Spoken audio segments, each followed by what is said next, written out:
আমন্ত্রণ দেশ জনপদ লাইভে, সঙ্গে আছি আমি মিশু হাসান। চট্টগ্রাম ও ভোলার বাজারগুলোতে বেড়েছে নিত্যপণ্যের দাম। আরও জানাতে চট্টগ্রাম ও ভোলা থেকে সরাসরি যুক্ত হচ্ছেন সহকর্মী আজিজা হক পায়েল ও ছোটন সাহা। শুরুতেই যাচ্ছি চট্টগ্রাম। পায়েল, বাজারে নিত্যপণ্যের দাম কেমন দেখছেন? ক্রেতা বিক্রেতাদের প্রতিক্রিয়া কি আমাদেরকে জানাবেন।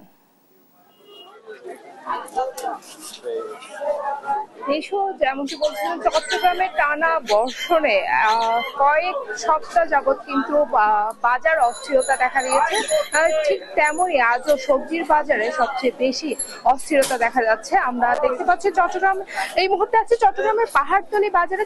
পাহাড়তলী বাজার সবচেয়ে বড় পাইকারি বাজার। এখান থেকে খুচরা বিক্রেতারা এখান থেকে আশেপাশের যে বাজার এবং দোকান আছে সেখানে নিয়ে গিয়ে বিক্রি করে। তবে এই পাইকারি বাজারে আজকে সবজির বাজারে অনেকটা অস্থিরতা দেখা দিয়েছে। এখানে সবজির বাজারের চড়া দাম দেখা যাচ্ছে। টানা বৃষ্টিপাতে দেশের বিভিন্ন এলাকায় বন্যার প্রভাব পড়েছে চট্টগ্রামের সবজির বাজারে। নগরের সবচেয়ে বড় পাইকারি বাজারগুলোতে প্রতিটি সবজি বিক্রি হচ্ছে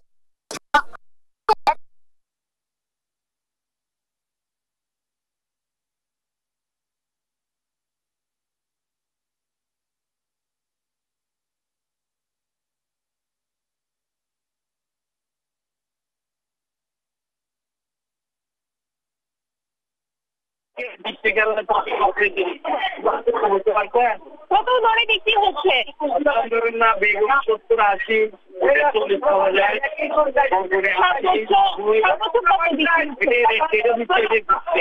মানে 90-100 টাকা বড় করে নষ্ট হয়ে গেছে। তো এটা তো পাইকারি রেট, খুচরা কত করে বিক্রি হচ্ছে? পাইকারি সেম রেট এখানে, এই ভাবতে বাজারটা এরকম।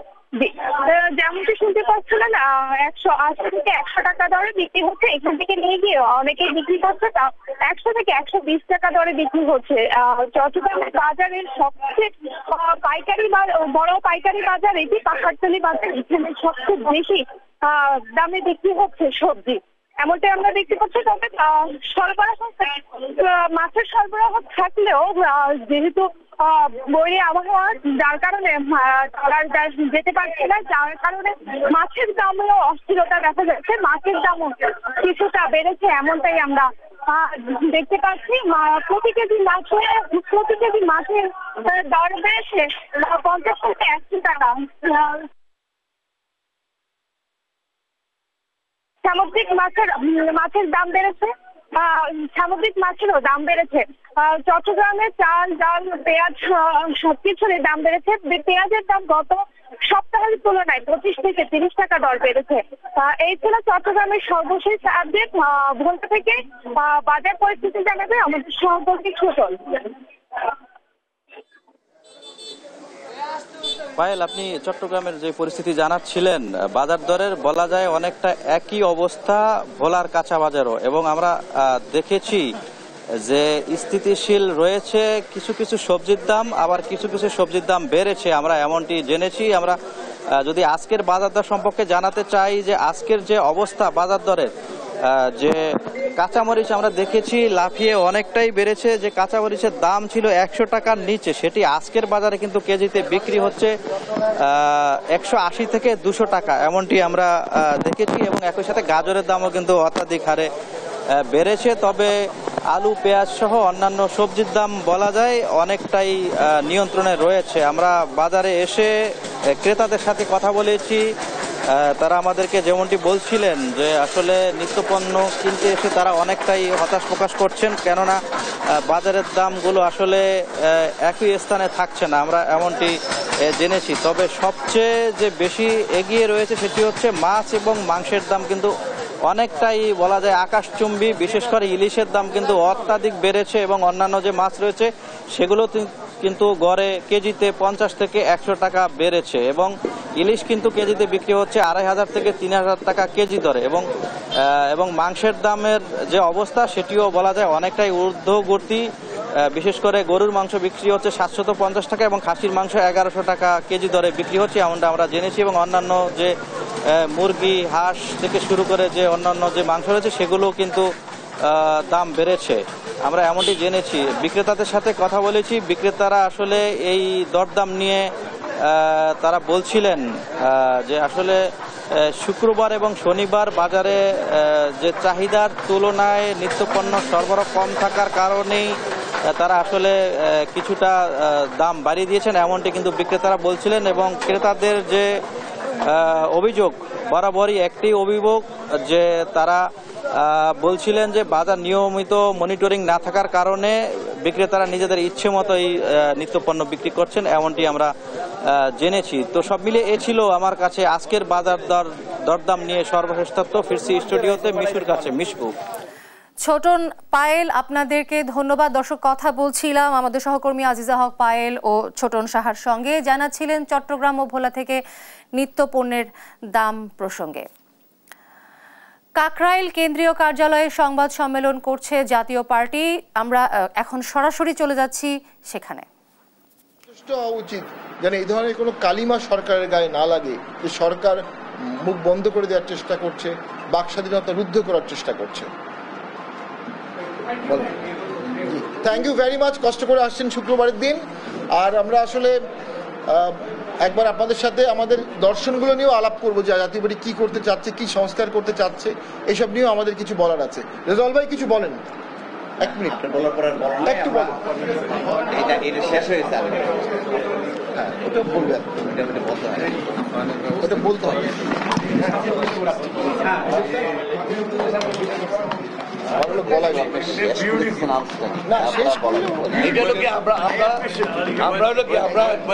প্রথম থেকেই আন্দোলনের পক্ষে ছিলাম। আর ২রা আগস্ট যে ইয়ে হয়েছে শহীদ মিনারে, সেটা কিন্তু আমাদের ছাত্র সমাজের ছেলেরা ছিল।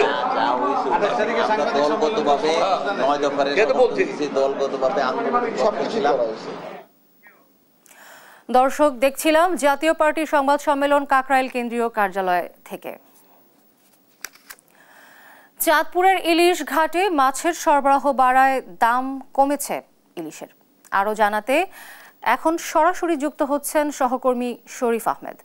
শরীফ, ইলিশের দাম নিয়ে কি বলছেন ক্রেতা বিক্রেতারা, আমাদেরকে জানাবেন। মিশু, গত সপ্তাহের তুলনায় চাঁদপুর মাছঘাটে কিন্তু এই সপ্তাহে ইলিশের সরবরাহ বেড়েছে এবং ইলিশের সরবরাহ বাড়ার সাথে সাথে কিন্তু আজকে দাম কমেছে কেজিতে 200 টাকা। অর্থাৎ গত সপ্তাহে যে 1 কেজি সাইজের ইলিশ বিক্রি হয়েছে 2500 টাকা, সেটি আজকে 2300 টাকায় বিক্রি হচ্ছে। এবং 800 গ্রামের যে ইলিশ সেটি বিক্রি হচ্ছে 2000 টাকায়, আর 600 গ্রামের যে ইলিশ সেটি বিক্রি হচ্ছে 1500 থেকে 1600 টাকা। আজকে সাপ্তাহিক ছুটির দিন, সকাল থেকে দেশের বিভিন্ন প্রান্ত থেকে ক্রেতারা ঘাটে এসেছেন। ক্রেতা বিক্রেতাদের উপস্থিতিতে কিন্তু আবারও সরগরম হয়ে উঠেছে দেশের বৃহৎ মৎস্য অবতরণ কেন্দ্র চাঁদপুর মাছঘাট। আমি দেশের বিভিন্ন প্রান্ত থেকে আসা ক্রেতাদের সাথে কথা বলেছি, তারা বলেছেন মাছের দাম কিছুটা কমায় তাদের মধ্যে কিন্তু স্বস্তি ফিরেছে। তারা আশা করছেন দাম আরও কিছু কমলে তারা স্বাচ্ছন্দ্যে ইলিশ ক্রয় করতে পারবেন। অপরদিকে আমি ব্যবসায়ীদের সাথে কথা বলেছি, তারা আমাকে বলেছেন ইলিশের সরবরাহ বাড়ার সাথে সাথে কিন্তু দাম কমতে শুরু করেছে এবং আগামী দিনে যদি এরকম ইলিশের সরবরাহ থাকে এবং ইলিশের সরবরাহ বাড়ে তাহলে দাম আরও কিছুটা কমে আসবে। অপরদিকে আমি সকাল থেকে দেখেছি জেলেরা নদীপথে এবং সড়ক পথে কিন্তু এই ঘাটে ইলিশ নিয়ে আসছেন এবং ইলিশগুলোকে তারা আড়তে তুলে নিলামে ডেকে তারা বিক্রি করছেন। আরেকটু সম্ভাবনার খবর জানিয়ে রাখি, সেটি হচ্ছে বিগত দিনে কিন্তু এই চাঁদপুর মাছঘাটে পর্যাপ্ত ইলিশ ছিল না, চাহিদা অনুযায়ী ইলিশ আসে নাই এবং এখানে যে চাঁদপুরের পদ্মা মেঘনা নদীর জেলে রয়েছে তারা কিন্তু হতাশ হয়ে পড়েছিলেন, কিন্তু এখন তারা আবারও আশার আলো দেখছেন এবং তারা আশা করছেন, তাদের মুখে হাসি ফুটেছে। জেলেরা বলছেন এরকম যদি চলতে থাকে, মাছের প্রাপ্যতা বাড়ে এবং তারা মাছ পায়, তাইলে বিগত দিনে তারা যে ধার দেনা করে তাদের নৌকা জাল মেরামত করেছেন সেগুলো তারা পরিশোধ করতে পারবেন। তো জেলেদের মুখেও হাসি ফুটেছে মিশু। তো মিশু, এই ছিল চাঁদপুর মাছঘাট থেকে আমার কাছে সবশেষ। শরীফ, আপনাকে ধন্যবাদ। দর্শক, কথা বলছিলাম সহকর্মী শরীফ আহমেদের সঙ্গে, জানাচ্ছিলেন চাঁদপুর থেকে ইলিশ দর প্রসঙ্গে। ময়মনসিংহের চরকালী বাড়ি সহ বেশ কয়েকটি স্থানে ব্রহ্মপুত্র নদের পাড় ভাঙন দেখা দিয়েছে। আরও জানাতে সরাসরি যুক্ত হচ্ছেন সহকর্মী ইলিয়াস আহমেদ। ইলিয়াস, ভাঙন রোধে কর্তৃপক্ষ কোন ব্যবস্থা নিচ্ছে আমাদেরকে জানাবেন।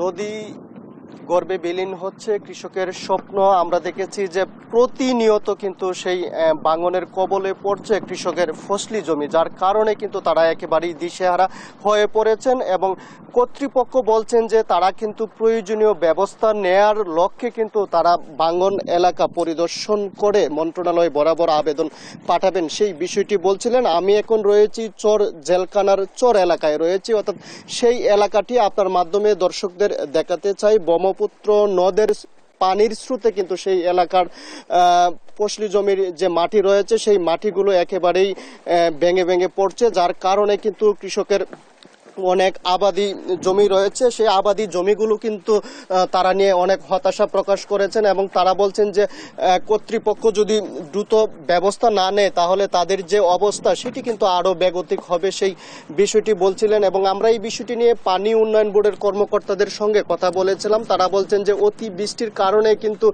এই এলাকাগুলো ভেঙে পড়ছে এবং তারা সেই এলাকা পরিদর্শন করে মন্ত্রণালয় বরাবর আবেদন পাঠিয়েছেন এবং ক্ষতিগ্রস্ত কৃষকদের তালিকা করে কিন্তু তারা ক্ষতিপূরণের ব্যবস্থা করবেন, সেই বিষয়টি বলছিলেন। অর্থাৎ আমরা দেখেছি যে প্রায় সময় কিন্তু এই ব্রহ্মপুত্র নদের পাড়ে যারা বালু উত্তোলন করে থাকেন অবৈধভাবে, সেই বালু উত্তোলনকারীর কারণে কিন্তু এই এলাকাগুলো প্রতিনিয়ত ক্ষতির সম্মুখীন হচ্ছে এবং যারা নাগরিক নেতৃবৃন্দ রয়েছেন তারা বলছেন যে অপরিকল্পিতভাবে বালু উত্তোলনের কারণেই কিন্তু ব্রহ্মপুত্র নদের যে পার রয়েছে সেটি কিন্তু ভেঙে পড়ছে এবং যার কারণে কৃষকদের যে ফসলি জমি রয়েছে সেটি কিন্তু অনেকটাই ক্ষতির সম্মুখীন হচ্ছে, সেই বিষয়টি কিন্তু তারা বলছিলেন। অর্থাৎ আমরাও লক্ষ্য করেছি যে একেবারেই সকাল থেকে মধ্যরাত পর্যন্ত এই চর জেলখানার চর কালীবাড়ি এছাড়াও গড়িপুর এবং ঈশ্বরগঞ্জে যে ব্রহ্মপুত্র পার রয়েছে সেখান থেকে অপরিকল্পিতভাবে বালু উত্তোলন করে কিন্তু সাধারণ শ্রমজীবী মানুষ যারা আছেন তারা কিন্তু জীবিকা নির্বাহ করে থাকেন, যার কারণে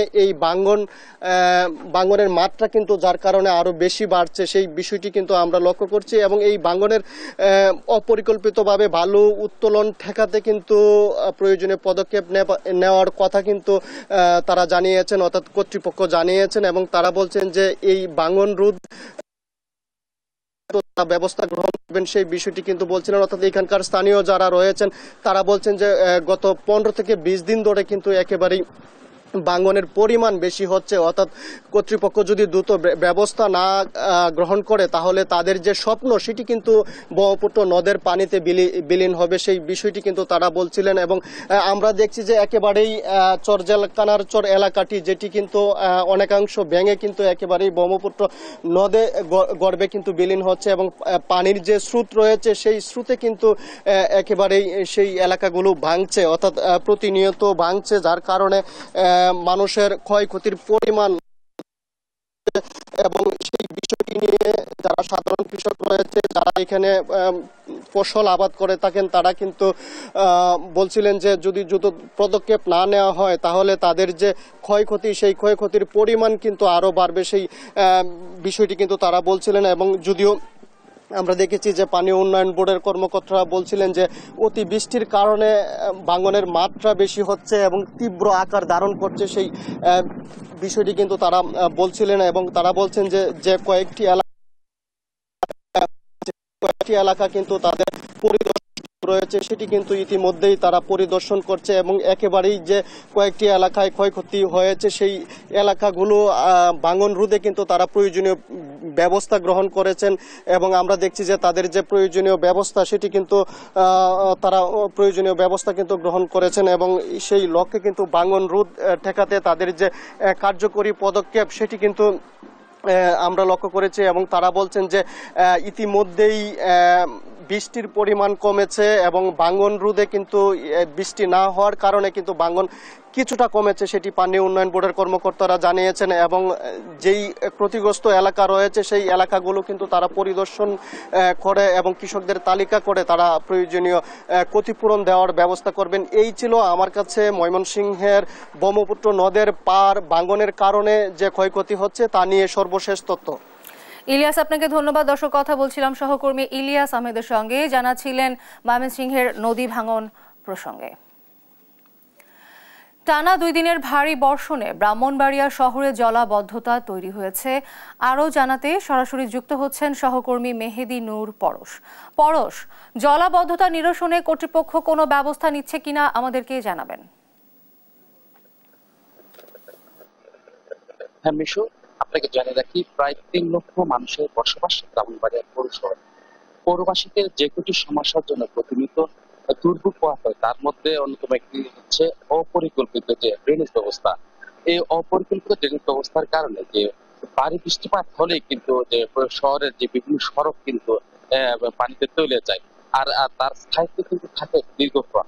আপনি যদি আমি জানিয়ে রাখি, গত যে 2 দিনের টানা ভারী বর্ষণে যে ব্রাহ্মণবাড়িয়া পৌর শহরে যেসব সড়ক রয়েছে, সব বেশিরভাগ সড়কে কিন্তু পানি উঠেছিল, ফলে কিন্তু যে পৌর নাগরিকদের যে একটা চরম দুর্ভোগে পোহাতে হয়েছিল। তো আমি এখন যে স্থানটিতে আছি, এটা হচ্ছে পৌর শহরের যে 1 নং ওয়ার্ড এলাকা। তো এখানে দেখতে পাচ্ছেন যে গত 2 দিনের টানা ভারী বর্ষণে এই যে এলাকাটিতে প্রায় 3 থেকে 400 পরিবার রয়েছে, তারা কিন্তু একটা পানিবন্দী অবস্থা রয়েছেন।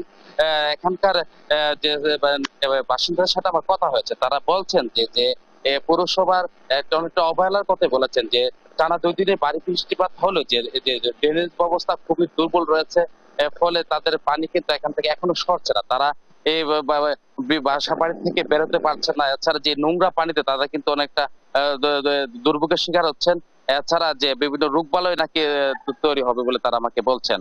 তো আমি এখন যে কথা বলবো এই এলাকার যে একজন যে বাসিন্দার সাথে, যে আপনাদের এই জলাবদ্ধতার কারণে আপনাদের কিরকম দুর্ভোগ পোহাতে হচ্ছে, আপনাদের কিন্তু বলতেন।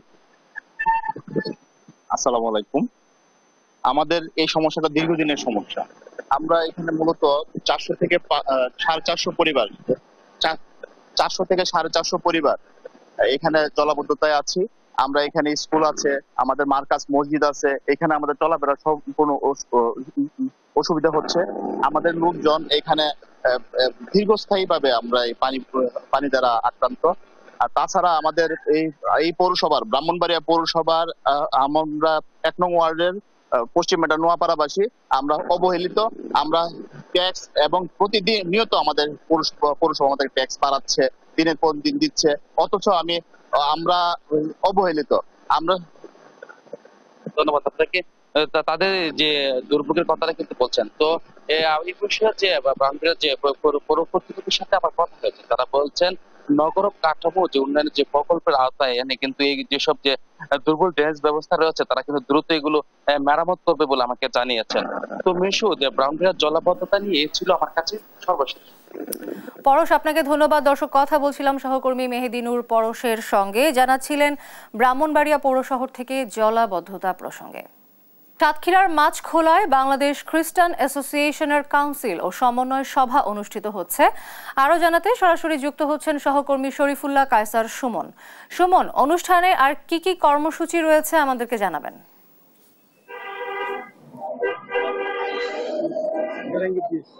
সদর উপজেলার মাছখোলাতে এটি হচ্ছে বাংলাদেশ খ্রিস্টান অ্যাসোসিয়েশনের যে ব্রেড অফ লাইফ চার্চ, সেই চার্চ এখানে বার্ষিক সমন্বয় সভা এবং কাউন্সিল অনুষ্ঠিত হচ্ছে। এখানে এই কাউন্সিলিংয়ে এখানে তাদের যীশু খ্রিস্টের ভক্তবৃন্দ উপস্থিত হয়েছেন এবং খ্রিস্টান অ্যাসোসিয়েশনের নেতৃবৃন্দ এসেছেন এবং তারা আসলে তাদের দাবি দেওয়ার কথা বলছেন এবং তাদের জীবনযাপনের যে আলোচনা, সেই আলোচনাগুলো, আলোকপাতগুলো হচ্ছে। সকাল থেকে এই কার্যক্রম পরিচালিত হচ্ছে বৈরী আবহাওয়ার মধ্যেই।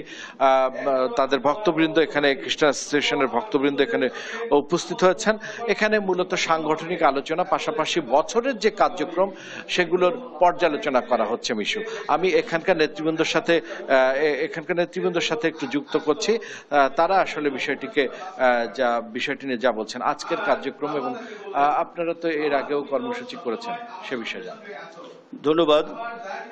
বাংলাদেশ খ্রিস্টান অ্যাসোসিয়েশনের পক্ষ থেকে সবাইকে শুভেচ্ছা জানাচ্ছি যে আজকে বার্ষিক সমন্বয় সভা এবং সাতক্ষীরা সদর উপজেলার কাউন্সিল অনুষ্ঠিত হচ্ছে এবং এই অনুষ্ঠানে দেশবাসীকে ধন্যবাদ জানাচ্ছি। পাশাপাশি বাংলাদেশ সরকারকেও ধন্যবাদ দিতে চাই যে আমরা ইতিমধ্যে আশাশুনিতে এই ধরনের প্রোগ্রাম করেছিলাম এবং সেখানে আমাদের দাবি ছিল স্টার সানডের দিনে এসএসসি পরীক্ষা ছিল, আর আমাদের দাবিতে বাংলাদেশ সরকার সেটিকে পূর্ণ করেছিলেন এবং স্টার সানডের দিনে সেই পরীক্ষা বন্ধ করেছিলেন এবং ওই দিন ছুটি ঘোষণা করেছিলেন। সেই জন্য বাংলাদেশ সরকারকে ধন্যবাদ দিই।